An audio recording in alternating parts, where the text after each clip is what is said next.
முந்து விந்துதல் உலகம் முழுவதும் மிகப்பெரிய பிரச்சனையாக இருக்குது. 70% ஆண்கள் 2 நிமிஷத்தில் விந்து வெளியேற்றிடுறாங்க.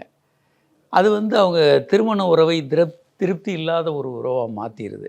அதுதான் மிகப்பெரிய ஒரு பிரச்சனை எல்லா ஆண்களுக்குமே. கிட்டத்தட்ட 90% ஆண்களுக்கு. ஏன்னா பெரும்பாலான பெண்கள் உலகம் முழுவதுமே உச்சகட்டம் அடைகிறதில்லை தாம்பத்திய உறவில்.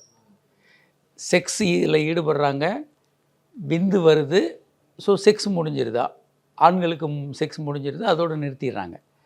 இப்போ அந்த பெண் உச்சகட்டம் அடைகிறதில்ல. இது இவங்களுக்கு பெரிய பிரச்சனையாகவே தான் போய்கிட்டே இருக்கும். ஸோ பெண் உச்சகட்டம் அடைகிறது என்பது ரொம்ப ரொம்ப ஒரு ஆதாரமான செயல் வேணும். அப்போ அது நம்ம மிஸ்ஸிங்.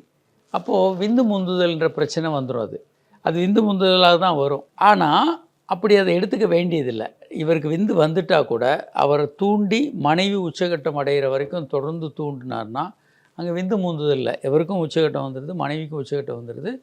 அப்போ தொடர்ச்சியான விந்து முந்துதல் அப்படின்ற பிரச்சனையை அவங்க மீள முடியும். பட் இதை புரிந்து கொண்டு இதை செய்பவர்கள்னு பார்த்திங்கன்னா மிக குறைந்த நபர்கள் தான்.